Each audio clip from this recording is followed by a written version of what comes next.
What's up, pretty gang? It's your favorite nail tech Peaches, back with another motherfucking video, and today we're looking at a really pretty suckable, seductive acrylic toe set. But we're gonna be talking about the basics. We're gonna be talking about what's underneath that. I'm gonna be sharing you guys my two-step prep. Okay, literally 2 steps prep. You're done. Your retention will last as long as you do the steps properly.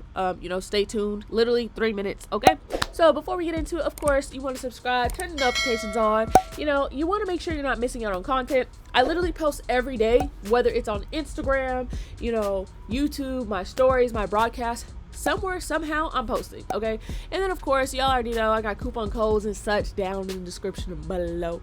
So really quickly, I wanted to show you guys my setup. People ask me like, oh, what's that? Where'd you get that from? This is not a leg rest. I think this is for arms or something, or maybe tattooing. I don't know. I got it off Amazon hella years ago.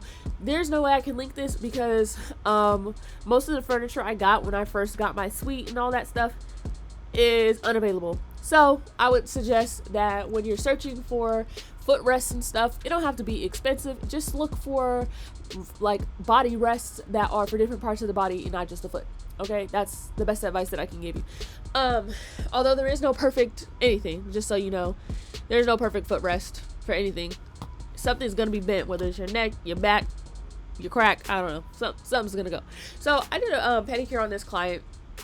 People always ask me, do you do a pedicure before the toes or after the toes? You want to do it before the toes because that's going to be the removal of all the dead skin and stuff. There's no point in doing it after, because with acrylic toes, you're already filing away on the natural nail. So there's not going to be any cuticle to push after you're done. Like, you already filed it away. You know what I'm saying? So it's just kind of no point. So all right, when I'm talking about this 2-step prep, right? When I tell you, y'all, it's a 3-minute clip. So easy. I want to talk to you guys about this because I'm seeing online a lot of people get caught up in what products to use and, oh my gosh, that nail tech's retention is so good. What do you use? What do you use? And basically, I see a lot of people, they're buying a lot of this and a lot of that, combining stuff here and there, and it's still not working for them. And the reason why is the more products you accumulate and are trying to use all at one time, because you see from that person's routine and that person's routine, your routine is not simple enough to where it's structured so that way you can focus on making your own routine, if you get what I'm saying. So I'm going to show you sometimes less is more, and we really don't need all them products and buying all that stuff. Unless you want to, that's fine. I'm just showing you, my way. So we're going to switch to the overhead view. So of course, prep is prep. I consider prep is everything you do before you put the acrylic on. Now, really, there's 2 steps in my book. You need to remove the shine from the natural nail, and then we're going to go ahead and apply our primer, our bond, whatever you want to call it, for whatever product you use.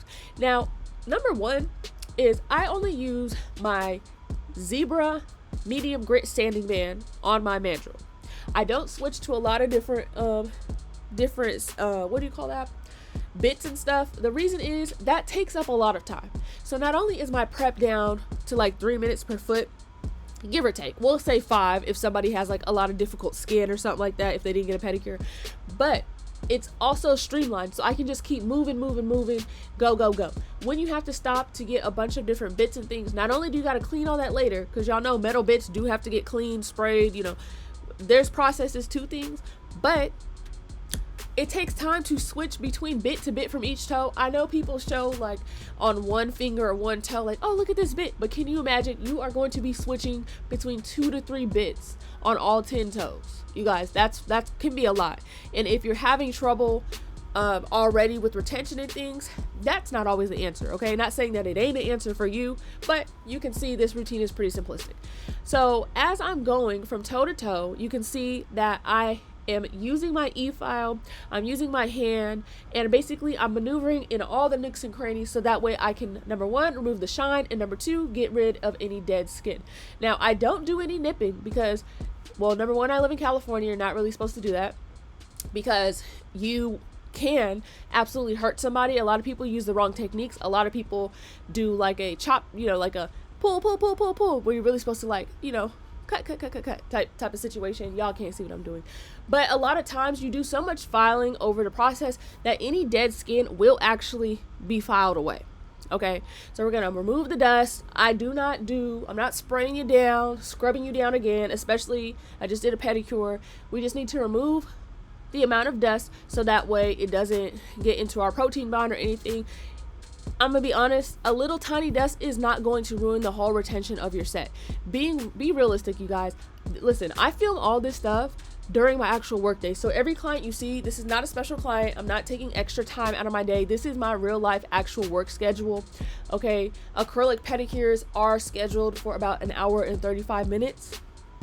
All right, so I have to get a move on.